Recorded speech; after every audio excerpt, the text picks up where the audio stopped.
ऐसा कुछ नहीं होता है, दुनिया चाँद पे पहुँच गई और तुम लोग अभी भी काले जादू वाली बात कर रहे हो। लेकिन कोई बात नहीं, मैं बोल रही हूँ क्योंकि ताकि आगे ऐसे लोगों से अवेयर रहो, क्योंकि मेरे घर वालों की किसी के साथ कोई दुश्मनी नहीं है। सूट में भी वो लाल छींटे-छींटे होते हैं, ये तिलक के लाल उस वो फेंके हुए हैं। फिर भी कोई इतनी खुंदस रख रहा है कि उसने इतना चालाक दिमाग तो देखो बंदे का, उसको पता था मैं शादी में दूँगी तो किसी को कुछ पता नहीं चलेगा। हाय दोस्तों, स्वागत है आप सभी का मेरे यूट्यूब चैनल में। कैसे हो सारे के सारे? उम्मीद करती हूँ सारे बढ़िया होंगे। तो पतले दिखने की पूरी कोशिश की है मैंने, बट फिर भी मैं मोटी लग रही हूँ। कोई बात नहीं, ठीक है। मैं हमेशा ही खुद को ही बोल के वो कर देती हूँ, कोई बात नहीं, अच्छा है जो भी है जैसा है, क्या पता आज हमारी ज़िंदगी का आखिरी दिन हो, तू अपना आखिरी दिन भी ये सोच के बर्बाद कर रही है कि भगवान ने मुझे, मतलब मैं मोटी क्यों होगी, ये होगी। तो जैसा है वैसे मैं खुश रहो, ठीक है? जो मैं खुश हूँ वैसे मैं, ठीक है? ओके, तो अभी मैं सुबह से मतलब वेली हूँ, मैं अपने घर आई हूँ, अब मैं वेली हूँ, मैं ये देख रही हूँ कि मैं यूट्यूब पर लगी पड़ी हूँ कि मैं क्या कंटेंट बना सकती हूँ कुछ। वो मेरे फ्रेंड ने मुझे सुबह फ़ोन करके बोला कि तू ये क्या करे, तेरे 1 लाख सब्सक्राइबर हो गया है, तो अभी भी इतनी घटिया क्वालिटी है तेरे वीडियो की, ऐसा है वैसा है, तू कुछ काम क्यों नहीं कर रही इसमें। फिर मुझे लगा कि नहीं, सच में मुझे कुछ करना चाहिए, तो मैं अपने लिए कंटेंट ढूंढ रही थी मैं क्या बनाऊँ। फिर मैंने 1-2 वीडियो देखी और यूट्यूबर के कि वो लोग ऐसे स्टोरी वगैरह बताए, तो मेरे मन में हुआ कि मैं भी कुछ ऐसी स्टोरी बताऊँ, क्योंकि मुझे उनका काफ़ी अच्छा लगा ना वो उनकी स्टोरी सुन के। लेकिन मेरी ज़िंदगी में कुछ ऐसा इंटरेस्टिंग या कुछ ऐसा सीन है नहीं जो मैं लोगों के साथ शेयर कर सकूँ, मतलब आप लोगों के साथ। क्योंकि 23 की उम्र में मैंने शादी कर ली, 24 की उम्र में मेरे बच्चे हो गए, 25 साल की जब मैं होंगी तो मेरी बेटी 1 साल की हो जाएगी, ठीक है? तो फिर मेरे को लगा कि यार मेरी ज़िंदगी में तो कुछ भी ऐसा इंटरेस्टिंग नहीं है जो मैं लोगों को बता सकूँ, क्योंकि अगर मतलब शादी के बाद ऑब्वियसली पता है आपको, आपकी ज़िंदगी एक ही गोल-गोल घूमने लग जाती है।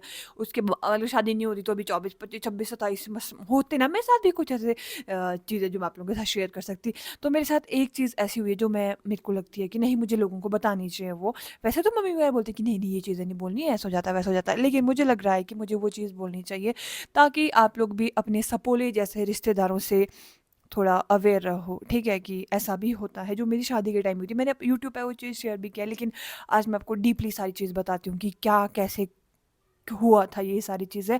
क्योंकि मुझे लग रहा है ये चीज़ें बताना, अब बहुत सारे लोग बोलेंगे कि हाँ अंधविश्वास है या ऐसा-वैसा है, तो आगे-आगे बताऊँगी क्या हुआ था। मैं ये चीज़ पहले ही क्लियर कर देती हूँ कि मैं ये स्टोरी इसलिए बता रही हूँ ताकि अगर आप मतलब हो, बहुत सारी दुनिया में बहुत प्रजाति के लोग रहते हैं, इंसानों में भी, मतलब यार आप, मैं आपको स्टोरी बताऊँगी ना, मेरे को खुद विश्वास नहीं हुआ था। तो मैं आपको शुरू से बताती हूँ क्या हुआ। हुआ ये कि मेरी शादी चली है, सब कुछ मतलब अ धुन में जा रहा है ना, मेरे फेरे मतलब दूल्हा आया सुबह, फिर दूल्हे मतलब दुल्हन फेरे वगैरह हो चुके हैं।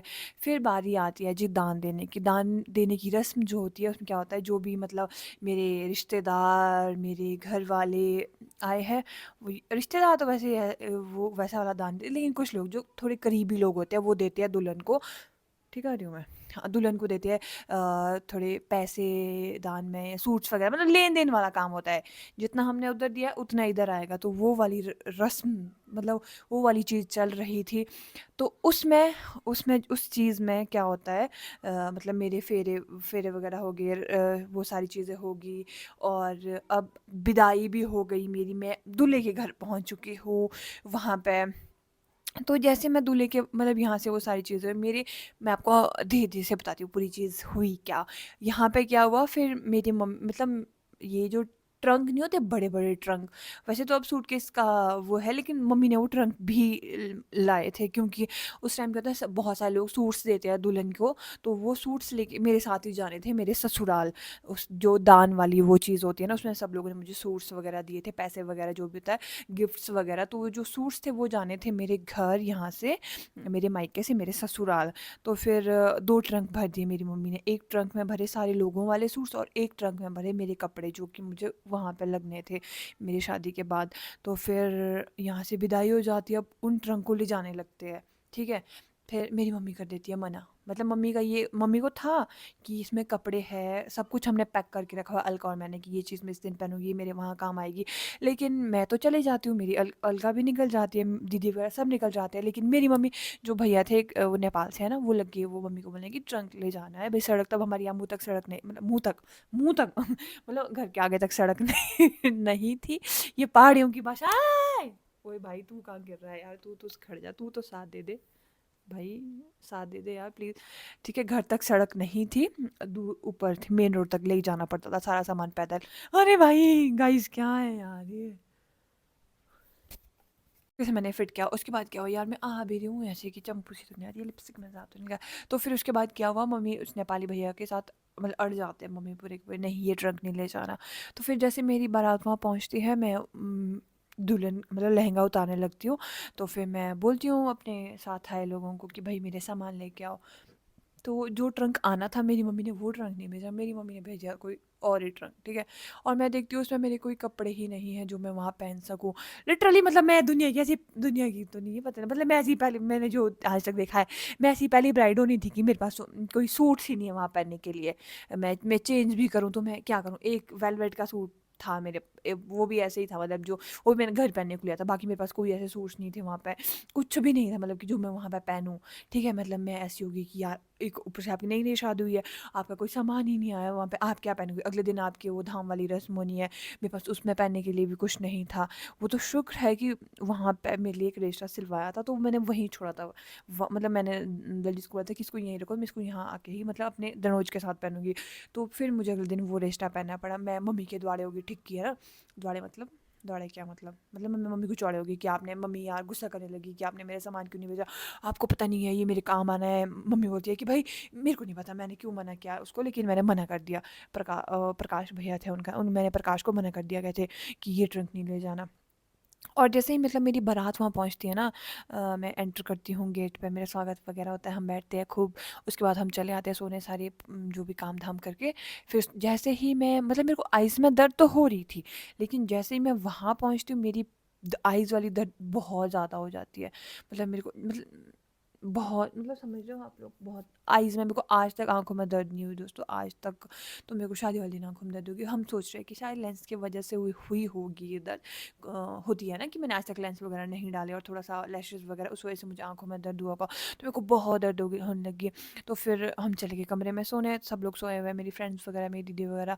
तो फिर मेरी 2-3 फ्रेंड्स थी और मैं और दलजीत, हम तीनों बैठे हुए। मैं मतलब आँख में मेरे को बहुत दर्द हो रही है, मैं रो रही थी कि मेरे को आँख में दर्द हो रही है, मतलब इतना वो लगे कि चलो हॉस्पिटल चलते हैं वो। सो फिर मेरी एक फ्रेंड के दिमाग में आया कि भैया आप ऐसा करो, कि आप पंडित जी से कुछ वो तंत्र मंत्र, मतलब पंडित जी से आप बात करके आओ, है ना। तो पंडित जी ने हमें राख जो होता है वो उसको दिया, ठीक है। और जो राख, जैसे ही मैंने राख लगाया ना दोस्तों, मेरी दर्द बिल्कुल गायब हो गया और मुझे पता ही नहीं चला मुझे नींद कैसे आ गई। तो मतलब मैं भी सच बताऊँ तो मैं भी ऐसे ये चीज़ों में विश्वास नहीं करती थी या हूँ। वैसे थी है वो, मैं बहुत ज़्यादा विश्वास करती हूँ। मतलब जब तक ये चीज़ें खुद पे है ना, तब तक सबको यही लगता है कि क्या है, फुक्की बात है, ऐसा कुछ नहीं होता है, दुनिया चाँद पे पहुँच गई और तुम लोग अभी भी काले जादू वाली बात कर रहे हो। ठीक है, तो फिर क्या हुआ, मुझे आँखों में दर्द होने लगी और पंडित जी ने वो दिया, हम सुबह उठे। सुबह उठे, वहाँ पे सारी चीज़ें शांतिपूर्वक हो रही है, फिर मतलब धाम वाला दिन है, सब लोग आए हैं, खाना वाना खा के ख़त्म। और उसके अगले दिन थी शिवरात्रि, अगले दिन शिवरात्रि है। तो फिर मैं करती हूँ मम्मी को फ़ोन, मेरी मम्मी ऐसे ही मतलब बहुत सैड, मुझे लगा मेरी शादी हुई है तब मेरी मम्मी ऐसे सैड है ना। लेकिन मुझे फिर पता चलता है कि उस दिन क्या हुआ था, क्या किस वजह से मेरी मम्मी सैड थे। उस दिन क्या हुआ, कि मेरी मम्मी शिवरात्रि वाले दिन, हाँ शिवरात्रि वाले दिन या उससे पहले वाले दिन बैठे हुए हैं सब लोग, बुआ वगैरह भी यहीं थे और पापा रो रहे हैं डोरा को गले लगा के, माई कौन है, हाँ डोरा को गले लगा के कि हाँ अब मेरी बेटी सिर्फ डोरा ही है, एक बेटी मेरी चलेगी, अब हम कैसे रहेंगे, अब तो डोरा के सहारे ही है। रोना धोना चला हुआ है मेरे घर में। और 12-1 बज के घर वालों को वही चीज़ें करते हुए, ठीक है। पापा बहुत ज़्यादा रो रहे थे, मम्मी मम्मी तो चलो ठीक है, पापा थोड़े ज़्यादा ही सेंटी हो गए थे। वैसे मेरे पापा कभी भी एक आंसू नहीं बहाते, लेकिन उस दिन उन्होंने बहुत आंसू मतलब मेरे सामने नहीं बहाए, लेकिन कहते उस रात को रो रहे, डोरा को पकड़ के रो रहे थे। तो फिर वो चीज़ें हो रही है घर में। फिर बुआ वगैरह चले गए सोने और मम्मी पापा भी आ गए सोने, पापा सो गए, मम्मी मम्मी भी सो गए थे। तो मम्मी कहते हैं कि उनको ना 1 डेढ़ कर बजे ऐसे ही खुद से हुआ कि उठूं। और मतलब मम्मी को भी नींद आई थी, आपको पता है शादी के टाइम कितने ज़्यादा हुए थे कि नींद पूरी नहीं होती है, तो मम्मी को ये था, मम्मी बोलते मुझे नहीं पता कि मैं क्यों उठी रीज़न क्या, और मैं बस बिस्तर से उठी, मुझे ऐसा लगा किसी ने मुझे कहा कि चलो ये छोड़ो है ना, ज़्यादा ही हो जाएगा कि मम्मी बस उठे और नींद मतलब ऐसे मम्मी बोले कि मुझे पता ही नहीं लगा कि मैं जागी हूँ सोई हूँ, मैं बस नींद में उठ रही हूँ और नींद में उठी मैंने ट्रंक खोला, वो वाला ट्रंक जो मेरे साथ आना था, और वो सूट्स वाला जो 2 ट्रंक, ठीक है? मैं बस उठी, मैंने ट्रंक खोला, मैं सूट पे सूट निकाल रही हूँ, जैसे पैकेट में सूट है, वो निकाल रही हूँ, और सूट इधर फेंक रही हूँ, पैकेट इधर, सूट इधर, पैकेट इधर, सूट इधर, पैकेट इधर। बस मम्मी बोले, मेरे को नहीं पता चल रहा मैं क्या कर रही हूँ, कुछ कर रही हूँ, बस मैं सूट निकाले जा रही हूँ उनको पैकेट से बाहर बाहर। अगर मम्मी की होता कि हाँ, होता है ना कि सूट्स देखने हैं, फिर बोलते मैं दिन को देखती आराम से, अगले दिन भी तो कोई ट्रंक चोरी करके ले आना था, कि मैं दिन को आराम से देखती। फिर भी ऐसा होता है कि मैं, अगर मैंने देखने के लिए निकाली थी कि किसने कैसे सूट्स दिया ना, होता ही है एक मन में कि क्या कैसे कैसे चीज़ें दी हुई है, तो मैं आराम से देखती, मैं बस पैकेट फेंक रही हूँ ना, बोलते इधर, सूट फेंक रही हूँ उधर। और उनमें से मम्मी कहते हैं जो एक पैकेट निकला, वो मम्मी को लगा पता नहीं ऐसे, मतलब मम्मी बोलते हैं मेरा हाथ ही ऐसे हो गया कि मैं पता नहीं क्या ही उठा रही हूँ, बहुत भारी सा लगने, बहुत भारी, मतलब सूट्स के थैले कितने ही होंगे। और मम्मी ने जब वो उसमें से वो सूट निकाला, सूट इधर, पैकेट उधर, उस पैकेट में से एक भारी सी चीज़ जाके गिरती है, ऐसे ठठल करके दरवाजे के पास। मम्मी जब देखते हैं, वो एक गोल गोल पत्थर था, और नदी वाला पत्थर जो होते हैं ना, वो पत्थर, और उसमें कुछ चित्रकारी, मतलब कुछ मेक से ही हो सकता है, या कुछ ऐसी नुकीली चीज़ से कोई बनाया गया है कुछ, और उसमें ये लाल टिक्का वगैरह लगा हुआ है। सूट में भी वो लाल छींटे छींटे होते हैं, ये तिलक के लाल, उस वो फेंके हुए हैं। सूट थोड़ा सा गीला गीला सा भी है, और समझ रहे हो ना, उनमें से वो चीज़ें निकलती है। तो मेरी मम्मी बोलते, मुझे ऐसा लग रहा था कि मैं रात के वो 2 ढाई 1 डेढ़ बजे कि इतने ज़ोर से चिल्लाऊँ। मम्मी मम्मी बोलते कि लाइक, मेरे को अभी भी ऐसे हो रहा है अंदर से बोलते हुए, और कि उनका पूरा शरीर ठंडा पड़ गया, ऐसा लग रहा था कि मतलब मेरे सारे बाल ऐसे खड़े हो गए हैं, सर के खड़े हो गए, और कुछ समझ नहीं आ रहा, बस मैं ऐसी फ्रीज नहीं हो जाता आदमी एकदम, मम्मी वैसे फ्रीज हो गई एकदम कि अब ये क्या है। मैं भी विश्वास नहीं करती दोस्तों इन सारी चीज़ों पर, लेकिन जब मेरे को मम्मी ने नहीं बताया, मम्मी को ये था कि अभी नई नई शादी हुई है, इसको हम ये सारी चीज़ें बताएंगे तो कैसा हो जाएगा, है ना? तो फिर अगले दिन मम्मी वो रात के 2:30-3 बजे से अपने वो कैसे कंट्रोल करे, मम्मी ने पापा को भी नहीं जगाया, क्योंकि मम्मी को ये था कि बड़ी मुश्किल से सोए हुए हैं तब से, डोरा को वो वो करके, डोरा मेरी बेटी है, ये वो सो। तो मम्मी एकदम शन्न हो गए, ठंडे हो गए, उन्होंने वो चीज़ें भी नहीं समेटी, वो सारी चीज़ें वैसे ही छोड़ दी, और सुबह चले गए दादी के पास नीचे। और फिर वहाँ पे मम्मी ने वो सारी चीज़ें बताई, फिर पंडित जी को फ़ोन किया, और पंडित जी आए, और उन्होंने उसके आगे का प्रोसेस जो भी था उन चीज़ों का वो किया। अब मुझे नहीं पता कि, या मुझे नहीं पता, मैं कहीं कुछ ज़्यादा ही सेंसिटिव चीज़ ना बोल दूँ, ऐसा बोलना चाहिए होता या नहीं बोलना चाहिए होता, लेकिन कोई बात नहीं, मैं बोल रही हूँ क्योंकि ताकि आगे ऐसे लोगों से अवेयर रहो, क्योंकि मेरे घर वालों की किसी के साथ कोई दुश्मनी नहीं है, मेरी तो क्या ही दुश्मनी होएगी, मेरी एज के लड़के शायद, बच्चे शायद ऐसी हरकतें करे भी ना, बहुत कम होते होंगे शायद ऐसे लोग, ठीक है? तो वो किसी अब सोचो ऐसे सपोले रिश्तेदार, शादी में तो ऑब्वियसली रिश्तेदार ही आए, अपने ही आए, कोई ऐसा पराया तो आया नहीं बाहर से। और अगर आया भी होता है तो ऐसे पराए हमारे कोई वो चीज़ें देते नहीं है, दान वगैरह देते नहीं है, वो बस पैसे दे देंगे, ऐसे सूट्स वगैरह अपने ही देते हैं।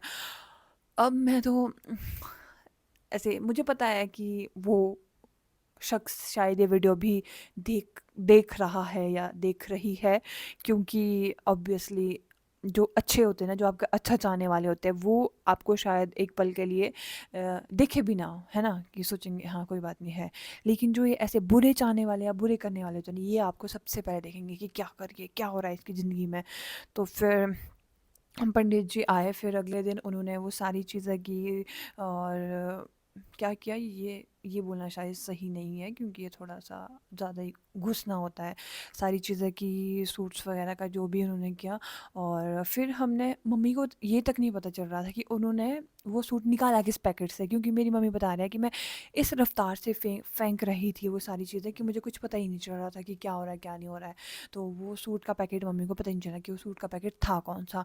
फिर उसके बाद हमने थोड़ा बहुत ऐसे देखा कि हाँ, इस पैकेट, मतलब तुक्के में किया हमने वो कि हाँ, ये पैकेट हो सकता है। तो क्योंकि मैक्सिमम, मतलब उस पैकेट में भी शायद लगा था वो लाल कुछ, है ना? तो उसके बाद अब हमने सोचा कि घड़ी के लिए हो सकता है गलती हो, है ना? लेकिन जब हमने ऑब्वियसली हमारे अपने देवी देवताओं पे बहुत आस्था है ना? हमें लगता है कि गलती से भी आ सकता है, कि ऐसा नहीं है कि हाँ, कुछ काला जादू वाली बात हो, नॉर्मली भी हो सकता है ये सारी चीज़ें, कि किसी ने ऐसे ही गलती से पड़ गया हो, या सूट्स को कुछ ऐसा हो गया हो। वहाँ शादी में भी होता है ये टिक्का वगैरह ना, उस टाइम रखा हुआ तिलक वगैरह, शायद उससे लग गया हो या कुछ ऐसा। मेरी अपने देवी देवताओं पे बहुत ज़्यादा आस्था है। हिमाचल में तो आपको पता ही है, ठीक है? तो हमने सारी चीज़ें वो इधर-उधर वो करा, तो वो सच में वही चीज़ थी और बहुत ही खतरनाक। और जो मेरी आइज़ वाली दर्द थी उस दिन, हो सकता है क्योंकि अगर वो अ, अगर वो मेरी लेंस वाली दर्द होती तो शायद वो उस राख को लगा के वो ठीक नहीं होती। लेकिन मैं सच बता रही हूँ, अगर मैं तो शायद झूठ भी बोलूँ, लेकिन मेरे दोस्त भी वो लोग वहाँ थे और वो उनको भी पता है कि क्या चीज़ हुई। तो मेरी राख लगाने से ना यार बिल्कुल ठीक होगी। अब आप लोगों को मैं पागल भी लगूँगी, लेकिन नहीं दोस्तों, मुझे मेरे साथ हुई है, शायद पता नहीं, बहुत सारे लोग जिनके साथ ये चीज़ें हुई है ना वो समझ पाएंगे यार। टेम्पो जैसी आ रही हूँ मैं। पैकेट जो था, हमने उसको पूरी वीडियो देखी, फ़ोटोज़ देखे कि शायद कहीं क्लू मिल जाए कि ये पैकेट किसने दिया है, वीडियोस में पता चल जाए। लेकिन वो पैकेट जिसने दिया ना, वो पूरी वीडियो में कहीं नहीं दिखा हमें। तो वो शख्स इतना चतरा निकला, मतलब मेरे घर वाले ऐसे होंगे, मेरा मतलब मेरी मम्मी उस टाइम से मेरी मम्मी ने बीपी की गोलियां खाना शुरू करी है, क्योंकि उनको बहुत ज़्यादा टेंशन हो गई। एक तो आपका बच्चा आपसे दूर हो गया, और ऊपर से ही पीछे से किसी ने उसके लिए इतना खतरनाक चीज़ कर दी है। जब वो ऐसे पूछे, अब पता नहीं ये तांत्रिक चीज़ें, मतलब हम किसी तांत्रिक के पास नहीं गए, मैं सच कह रही हूँ। हमने जो भी था अपने पंडित जी से करा और अपने देवी देवता वगैरह से पूछा, ठीक है? तो फिर वो चीज़ मतलब ऐसा ही था कि बहुत खतरनाक वाला वो वो था वो टोटका। तो फिर मेरी मम्मी बहुत परेशान हो गई। मेरी मम्मी की उस टाइम से बीपी की गोलियां चालू हो गई। मम्मी का बीपी बहुत हाई हो गया। मम्मी को बहुत टेंशन होने लगी कि एक तो मम्मी को ये, मतलब अब मैं ये नहीं कह रही हूँ कि घर वालों को सिर्फ इकलौते बच्चे की टेंशन होती है, टेंशन सभी बच्चों की होती है। लेकिन जो आपका एक लौता बच्चा होता है ना, उसके लिए थोड़ी सी ज़्यादा टेंशन सभी बच्चों की होती है, लेकिन थोड़ा वही होता है कि आपके पास वही है, उसके अलावा कुछ नहीं है। तो फिर वहाँ से मेरी मम्मी थोड़ा ऐसा हो गई फिर बहुत ज़्यादा, कि हमारा तो किसी के साथ ऐसा है ही नहीं, झगड़ा वगड़ा वाला सीन कुछ भी नहीं है, लेकिन फिर भी कोई इतनी खुंदस रख रहा है कि उसने इतना चालाक दिमाग, तो देखो बंदे का, उसको पता था मैं शादी में दूंगी तो किसी को कुछ पता नहीं चलेगा कि दान में क्या मैंने दिया हुआ है या किसने दिया हुआ है ना। तो फिर उसने दे दिया वो शादी के थैलों में चुपचाप से भर के, तो उस चीज़ का पता नहीं चलेगा कि किसने दिया। फिर ये सारी चीज़ें हुई मेरा, और फिर क्या था यार, मेरी मम्मी, मतलब मैं तो उस शख्स को इतनी बददुआएं दूंगी, कसम से बहुत गंदी वाली बददुआएं दूंगी, क्योंकि मेरे साथ जो किया अदर अलग बात है। लेकिन मेरी मम्मी को उस दिन जो तकलीफ़ हुई, मेरी मम्मी ने क्या जो बीपी बढ़ा, उन्होंने गोलियां खाना शुरू कर दिया। आपको पता है बीपी की गोलियां अगर कोई इंसान एक बार शुरू कर दे, वो मुश्किल है, मतलब छोड़ना उनको, ठीक है? तो मैं तो उसको ऐसी बददुआएँ दूँगी कि पूछो ही मत। मैं क्या, मतलब मेरे करीबी जितने भी थे सभी ने उसको बहुत गंदी-गंदी बददुआएँ दी। भगवान उसको ज़िंदगी में कभी खुश ना रखे। बाहर से कौन सुन रहा है हमें? मम्मी सुन रहे हैं, मम्मी आ गए। तो बस यही चीज़ें हैं। मेरे पास यही स्टोरी थी और इसके अलावा कोई और स्टोरी नहीं है। तो ये मैंने आप लोगों के साथ इसलिए शेयर करी क्योंकि होगा किसी न किसी की ज़िंदगी में ऐसे सपोले रिश्तेदार होंगे, तो उनसे सावधान रहे, सतर्क रहे। सावधान इंडिया। अगर मेरी ज़िंदगी में कोई और ऐसी इंटरेस्टिंग स्टोरी होगी, मुझे पता है मेरी ज़िंदगी में कुछ भी इंटरेस्टिंग नहीं हुआ, जब तक रिदा 2-3 साल की नहीं होगी तब तक तो कुछ भी ऐसा नहीं होएगा। तो ये स्टोरी सुनाने का मेरा सिर्फ यही मकसद था कि अवेयर रहें ऐसे लोगों से। वैसे मैंने ये पहले भी एक बार अपनी यूट्यूब चैनल पर शेयर करी है स्टोरी, लेकिन इतना डीपली नहीं करी। आज मैंने अच्छे से बता दी कि क्या हुआ था, कैसे हुआ था। तो ऐसे ऐसे टकले लोगों से सावधान रहें, सतर्क रहें। मिलते हैं नई वीडियो में, तब तक के लिए बाय।